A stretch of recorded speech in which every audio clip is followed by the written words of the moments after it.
हम पढ़ने वाले हैं संस्कृत व्याकरण का पहला पाठ प्रत्याहार एवं वर्णों का उच्चारण स्थान।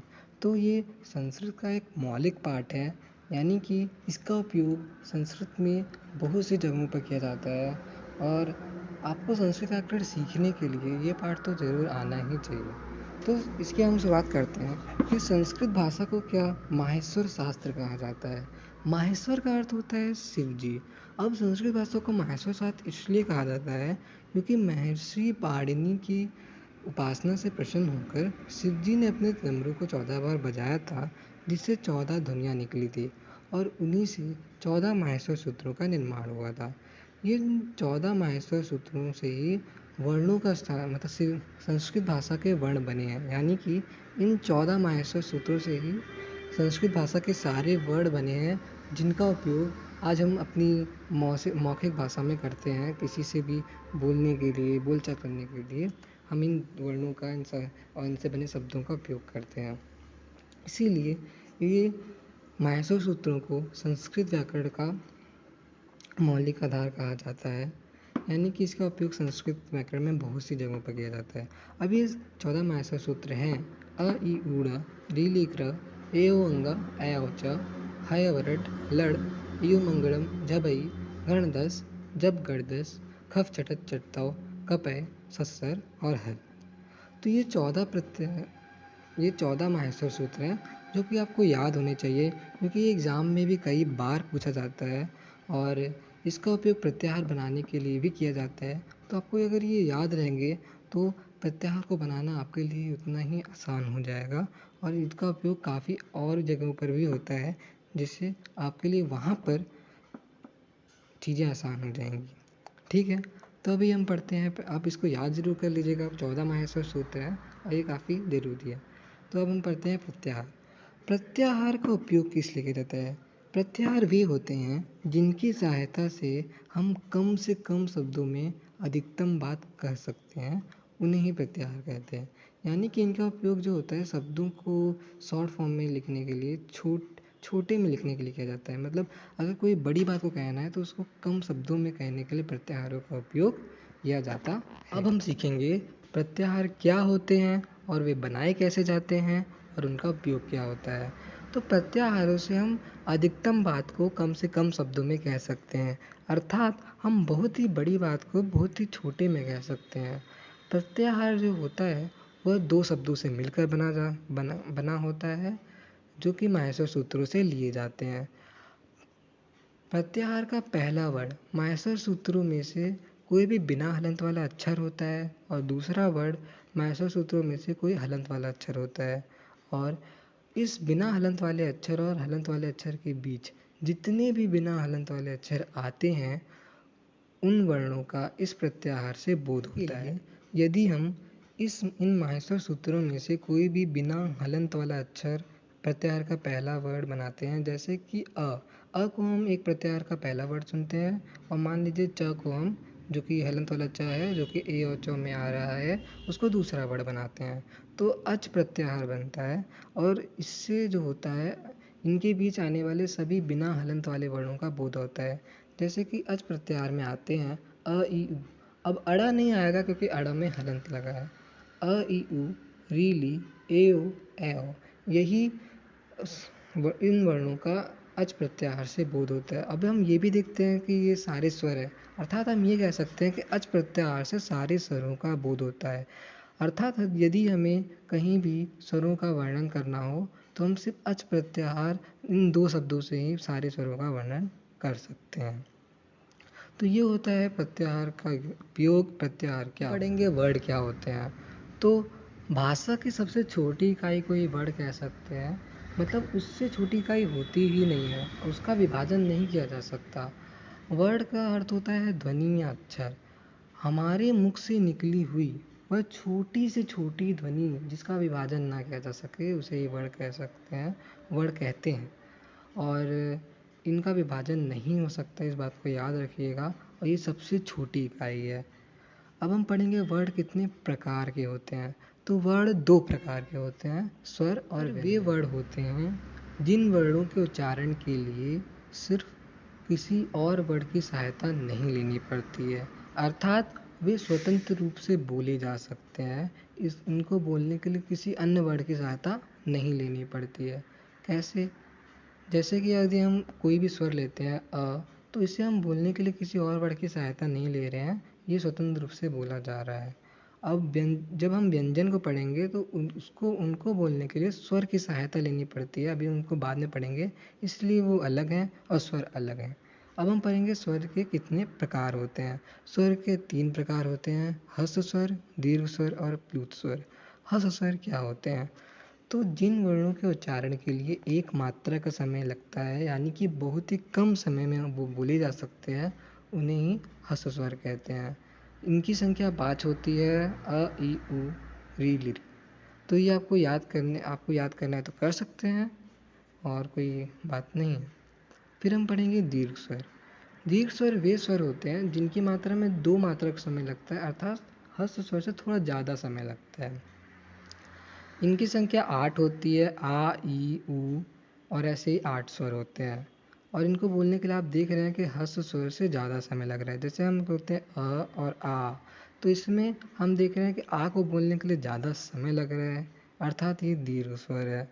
फिर आता है प्लुत स्वर। प्लुत स्वर को बोलने के लिए 3 मात्रा का समय लगता है, अर्थात प्लुत स्वरों को बोलने के लिए बहुत ही ज़्यादा समय लगता है। हम कोई भी प्लुत स्वर उन्हें ही प्लुत स्वर कहते हैं।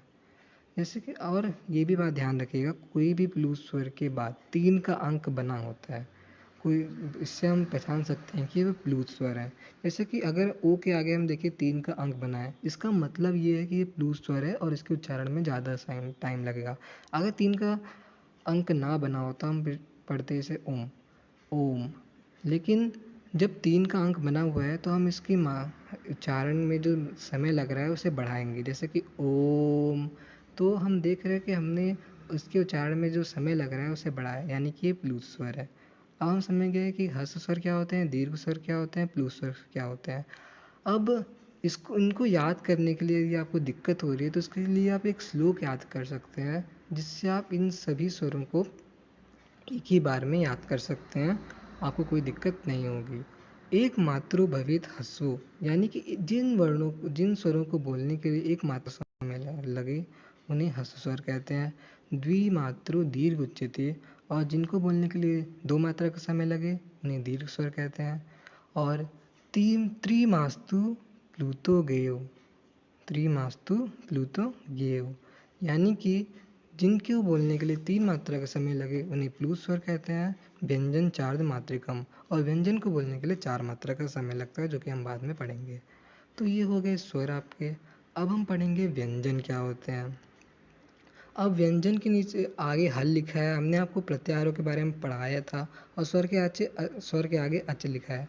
तो देखो, अच प्रत्याहार से हम सारे स्वरों का बोध हो सकता है, इसलिए स्वर के आगे अच लिखा है। वैसे ही व्यंजन में हल इसीलिए लिखा है क्योंकि हल प्रत्याहार से सारे व्यंजनों का बोध होता है। यदि हम सारे प्रत्याहारों में जाकर देखें मैथ्स और सूत्रों में, तो हल कहाँ से शुरू होता है, है वर्ण के हल, और ये कहाँ ख़त्म होता है, इस ल तक। ये हल 14वां हल नहीं है, ये पूरा 5वें के ह से लेकर 14वें के आखिरी अक्षर हलंत वाला ल तक है, और उसके बीच आने वाले सारे वर्ण व्यंजन हैं, जो कि हल प्रत्याहार से बोध होता है। इसीलिए हम व्यंजन का बोध हल प्रत्याहार से करते हैं, इसलिए इसके आगे हल लिखा है।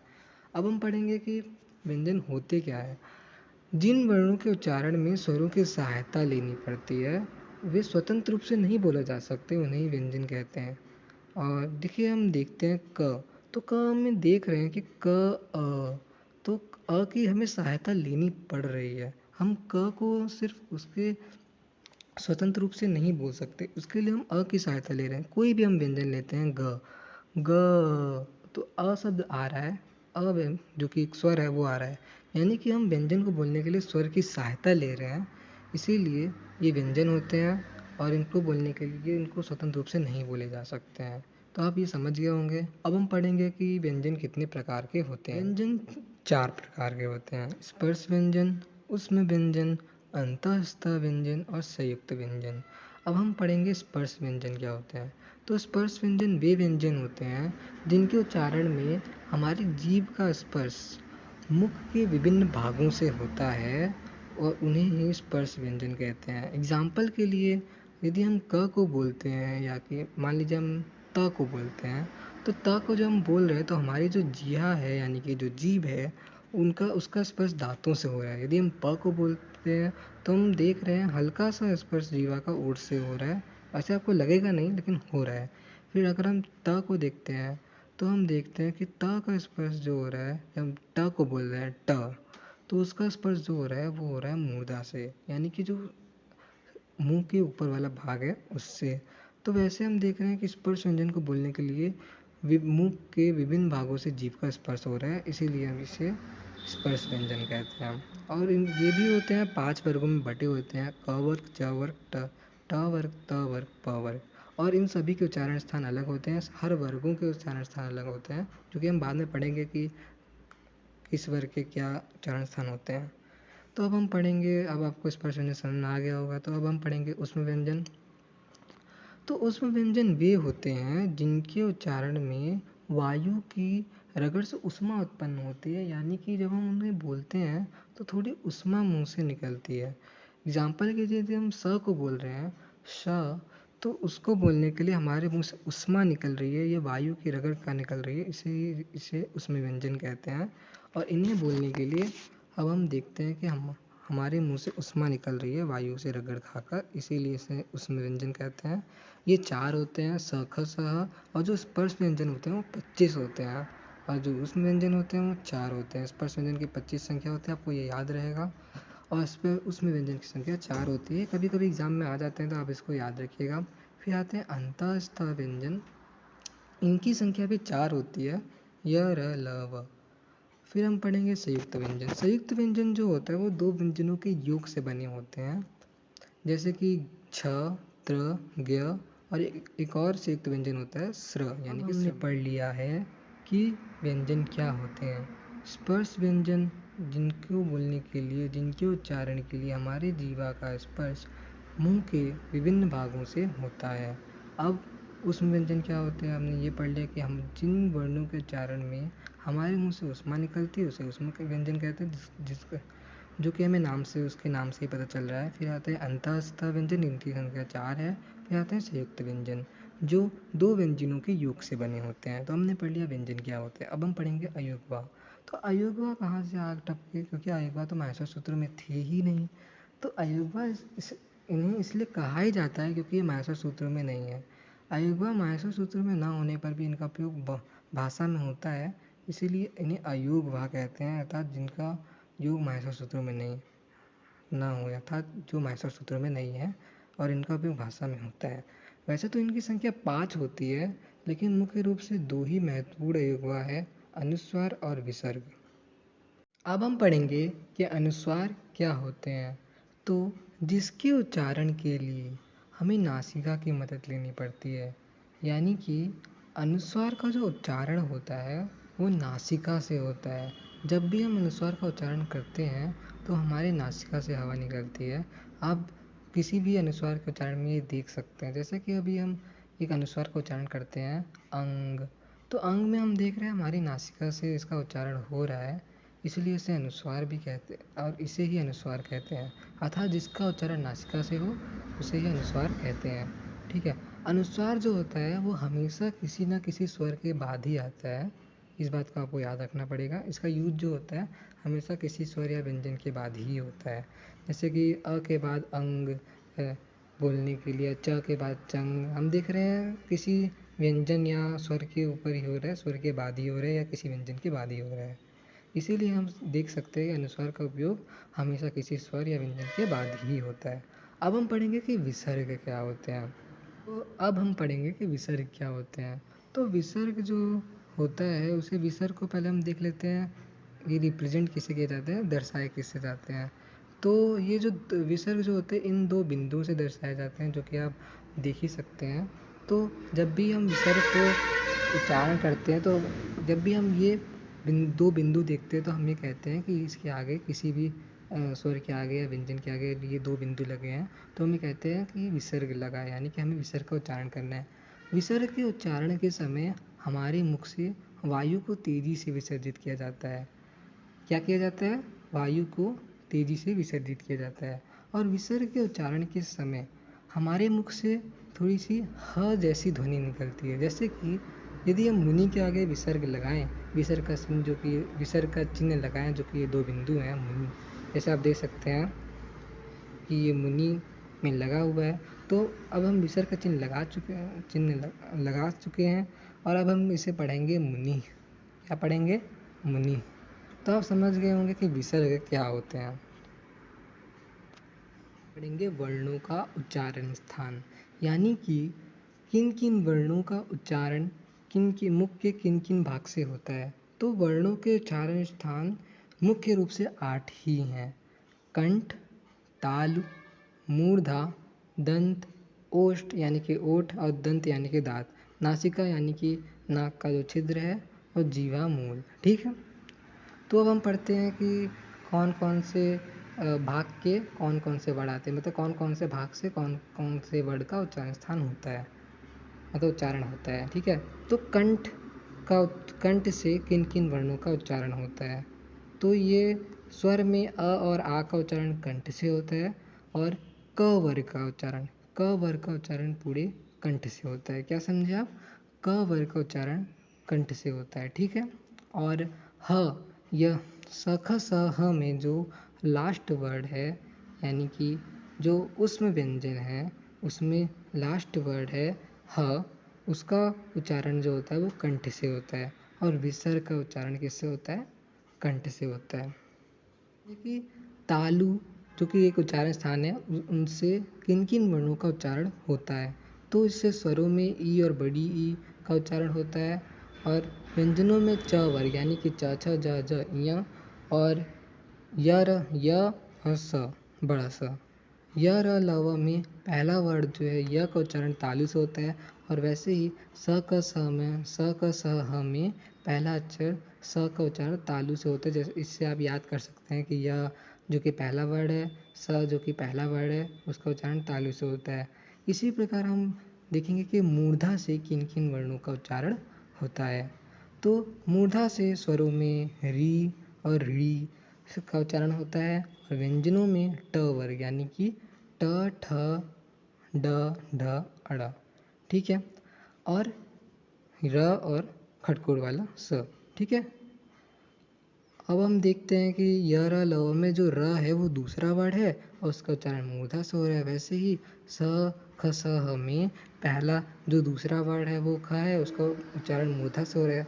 और यहाँ जो था वो पहला वर्ड का उच्चारण तालु से हो रहा था, उसके बाद जो मूर्धा आता है उसमें दूसरे वर्ड का हो रहा है य र ल व में, और स ख स ह के। ठीक है। इससे हम ये देख सकते हैं, इसे हम याद करने में आसान होगा कि जो दूसरे वर्ड हैं वो मूर्धा में आते हैं, जो पहले वर्ड है वो तालु में होते हैं। इसी प्रकार दंत के उच्चारण स्थान से कौन कौन से वर्णों का उच्चारण होता है।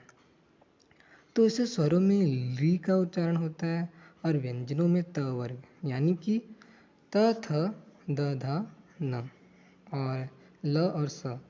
ल जब हम देख रहे हैं तो य र ल व यानी कि तीसरा अक्षर है, और वैसे ही अगर हम छोटा सा को देखें तो स ख स यानी कि ये भी तीसरा अक्षर है। तो ये अब हम देख रहे हैं कि जैसे तालु में पहले अक्षर थे य र ल व स ख स में, वैसे ही मूर्धा में दूसरा अक्षर थे य र और स ख, और वैसे ही दंत में तीसरा अक्षर य र ल और स ख स। ठीक है। अब इसका स ख स का जो चौथा वर्ड है उसका उच्चारण स्थान कंठ से होता है। इस बात को याद रखना आपको, और कोई दिक्कत नहीं है। अब हम पढ़ेंगे कि ओठों से किसका उच्चारण होता है। तो देखिए ओठों से उच्चारण होता है स्वरों में ऊ और बड़ी ऊ का, इस बात को याद रखिएगा। और व्यंजनों में प वर्ग, कौन कौन से वर्ग? व्यंजनों में प वर्ग, प फ ब ब म। ठीक है। बस ओठ से यही होता है। अब देखिए य र ल व तो हो गया, व नहीं हुआ, व का उच्चारण स्थान हमें नहीं पता है। स का तो हमें पता चल गया है। तो जो व का उच्चारण स्थान होता है वो 2 होते हैं। हाँ, किसी वर्ड के उच्चारण स्थान 2 हो सकते हैं, जैसे कि व का उच्चारण स्थान दांत और ओठ दोनों होते हैं। यदि हम व का उच्चारण स्थान पढ़ें या व को पढ़ेंगे, तो जब हम व बोलते हैं तो हम देखते हैं कि जो हमारे जीवा का स्पर्श होता है वो दांतों और ओठों दोनों से होता है, इसलिए इसके उच्चारण स्थान दंत और ओष्ठ दोनों हैं। और वैसे ही स्वर ओ और औ के उच्चारण स्थान कंठ और ओष्ठ दोनों हैं, और ऐसे ही ए और ए के उच्चारण स्थान कंठ और तालु दोनों हैं। हमने पढ़ लिया, ये चैप्टर अब ख़त्म हो गया है, इसमें इतना ही था। तो सबसे पहले हमने पढ़ा कि माहेश्वर सूत्र क्या होते हैं, उनकी संख्या 14 होती है। फिर हमने पढ़ा कि प्रत्याहार क्या होते हैं, प्रत्याहार बनाए कैसे जाते हैं, इनका उपयोग जो होता है वो कम से कम शब्दों को अधिकतम मात्रा में करने के लिए होता है, और इनकी संख्या 42 होती है। फिर हमने पढ़ा वर्ण विचार। वर्ण क्या होते हैं, भाषा की सबसे छोटी इकाई, और वर्ण के भी दो भाग होते हैं, दो प्रकार होते हैं, स्वर व्यंजन। स्वरों में हमें पढ़ा कि जिनके उच्चारण के लिए किसी वर्ड और किसी अन्य वर्ड की सहायता नहीं लेनी पड़ती है वही स्वर होते हैं। और इनके भी 3 भाग होते हैं, ह्रस्व दीर्घ प्लुत। और इनको याद करने के लिए हमने एक श्लोक पढ़ा था जिससे आप आराम से याद कर सकते हैं इन्हें, कि एक मात्रो भवेत ह्रस्वो, यानी कि जिसको बोलने के लिए एक मात्रा का समय लगे वो ह्रस्व, जिसको बोलने के लिए 2 मात्रा का समय लगे वो दीर्घ। द्विमात्रो दीर्घ उच्यते, त्रिमास्तु प्लुतो गेयो, व्यंजन चाद माद्रिकम। जिसको बोलने के लिए 3 मात्रा का समय लगे यानी कि बहुत समय लगे वो प्लुत स्वर होता है, और व्यंजन को बोलने के लिए 4 मात्रा का समय लगता है यानी कि बहुत समय लगता है। ठीक है, फिर व्यंजन तो हमने देख लिया कि व्यंजन को बोलने के लिए स्वरों की सहायता लेनी पड़ती है। व्यंजन के भी 4 प्रकार होते हैं, स्पर्श व्यंजन, ऊष्म व्यंजन, अंतःस्थ व्यंजन और संयुक्त व्यंजन। ठीक है, फिर हमने अयोगवा पढ़ा, मतलब जिनका योग माहेश्वर सूत्रों में ना हो। और वैसे तो इनकी संख्या 5 है, लेकिन हमने 2 महत्वपूर्ण अयोगवाओं को पढ़ा, अनुस्वार व विसर्ग, और फिर हमने वर्णों का उच्चारण स्थान पढ़ा। लेकिन ये बात आपको याद रखिएगा कि वर्णों का उच्चारण स्थान जो है वो बहुत ही इंपॉर्टेंट टॉपिक है। आपको सारे वर्णों के उच्चारण स्थान याद होने चाहिए। जैसे हम आपको ट्रिक बता दिए कि स, य, र, ल में य और स जो कि पहले अक्षर है तालु से होता है, र स जो दूसरे अक्षर है मूर्धा से होता है, और ल स जो तीसरे अक्षर है दंत से होता है, जिससे आप याद कर सकते हैं। और क वर्ग, च वर्ग, ट वर्ग, थ वर्ग, प वर्ग का लाइन से चल ही रहा है। ठीक है, उच्चारण स्थान। ठीक है, हाँ, कुछ कुछ वर्णों के 2 उच्चारण स्थान होते हैं जो कि आप याद कर सकते हैं। अब ये चैप्टर ख़त्म हो गया है। यदि आपको मेरा वीडियो पसंद आया तो आप लाइक और शेयर और सब्सक्राइब कर सकते हैं।